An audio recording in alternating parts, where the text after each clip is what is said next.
Is there advice you can give to young kids that are living through a shitty situation of any sort, a tough life? Find a thing you like. Try to find a thing that you really enjoy. Try to find a thing that you're passionate about. Like an activity? Yes. For me, early on, it was drawing. It was illustrations. It was comic books. I wanted to be a comic book illustrator. And then it went from comic book drawing and illustrations to martial arts. So, but it was just another thing that I was very, very passionate about. That was my vehicle out of my dilemma. That was my vehicle out of my own anxiety and trauma and my own issues and insecurities. And find something. Find a thing that you genuinely enjoy, because getting good at things you genuinely enjoy is extremely beneficial for young people, because it lets you know that, like, everybody thinks they're a loser. Every young person thinks they're a loser. At least a young person in the situation I was at. I didn't know I wasn't a loser until I started winning, until I started doing martial arts. Martial arts taught me that, like, I could get better at stuff, that I wasn't really a loser. I just was someone who was, like, in a fucked up situation. But you could channel all that energy that you have as a young person into something and get better at it. And then all of a sudden people admired me. I was like, this is crazy. So I went from being someone who was incredibly insecure and basically a failure to someone who was really successful at this one thing that was very dangerous, that other people were scared of. And that gave me immense confidence, and also a real understanding of the direct correlation between hard work and success. And also an understanding that you can't listen to people. Because even my parents didn't want me to do martial arts. They didn't want me to fight. They didn't want me to do stand-up. There's, like, you have to understand who you are, and then in the face of other people's either criticism or, you know, lack of faith in your ability to succeed, you push through, and there's great benefit in that. And then you realize that you can kind of apply that to other things in life. You can apply that to critics, you can apply that to social media commentators, you can apply that to a lot of things.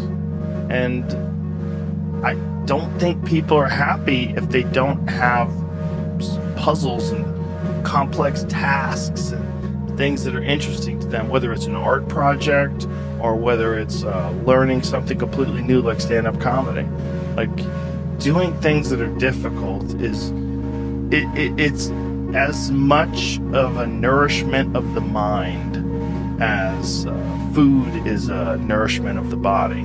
I think you need things that are puzzling to you, where you have to find your own human potential in the difficulty of the task and work your way through things. At least for me, and in my life, that has been 100% constant. I am a very happy person, and I have never had a moment where I'm not doing difficult shit.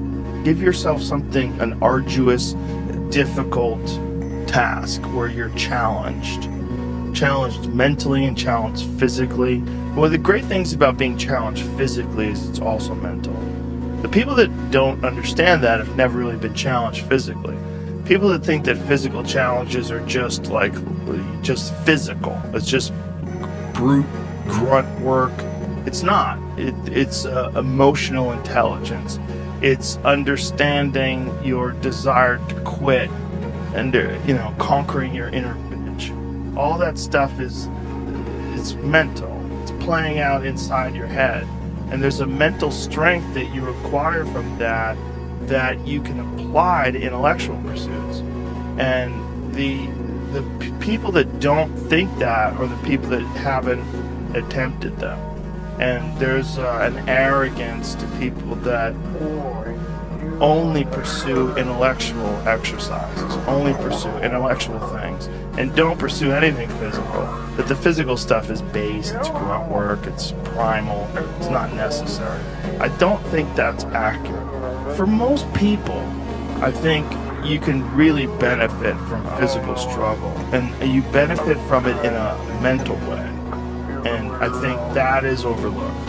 That's unfortunately overlooked by academics and intellectuals.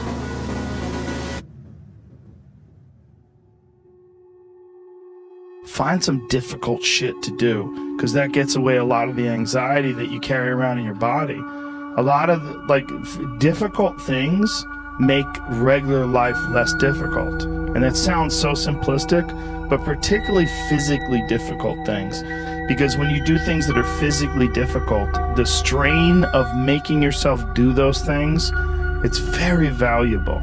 It's not just valuable like exercise and fitness and martial arts and running and whatever you're doing that's really difficult. It's not just valuable in terms of like health and the way you look, but it's also valuable for your mind, maybe even more so. Because regular life can be confusing, and little things that go wrong and little problems that arise are exacerbated by the fact that you're not accustomed to dealing with hardship. So creating your own bullshit, whether it's through fucking some brutal kettlebell exercise or running up hills or something, is extremely valuable for you also, not just accepting the nuanced perspectives of other people, but also being able to navigate through this world with some sort of an understanding of just how complex it all is and how weird it all is, and not be overly thrown off by every little dip in the road and pothole that you encounter. That's the real message. The real message is we all started from no. I mean, we all had bullshit jobs. We all felt like losers, but through time and effort, you build a stronger human. You build a stronger body, you build a stronger mind, you build accomplishments and will and momentum, and then you look back and you go, hey man, I'm not washing tables anymore. You know, I'm not washing dishes, I'm not cutting lawns, I'm not digging ditches. You know, I'm a different person now, but I used to be. These desire not to be that, but not to stay in it. That's what. That's the hardest part, right? Is to get out of that rut. When you ain't got shit and there's nothing going on, to have faith then is so difficult. To have faith when you're successful, it's like, yeah, listen, you've been successful for a while. Of course you got faith. Just keep doing what you're doing. Easy. It's like you already got up the hill. Now you're just coasted. You know, you're just rolling down the hill. Everything's great. The hard part is getting up that fucking hill. Especially if you got a dad you're hiding from. Especially if you feel like you're a loser or you never really had anything in your life that you could look back on and say, hey, I was really good at that. You know, and there's a lot of people out there listening to this. There's so many people that are in that starting point. Like the people that come up to you and say, I don't know what to do. What should I do? How do I do it? How do I get going? You're gonna have to figure it out, one foot in front of the other. You're gonna have to find a thing and keep working at it and get better at it. That's one of the things that I like so much about martial arts. They let anybody in, and then from learning how to do that, you get better, and then you realize, damn, I can get better at anything. The desire to get better. Yeah, that's for everybody. Just find a thing. Everything. And if you find a thing, like particularly martial arts, because you get belts and ranks, and then you can see how you're doing with opponents. But if you could just find a thing and work hard at that thing, you'll realize through that thing that you can get good at anything with time and effort.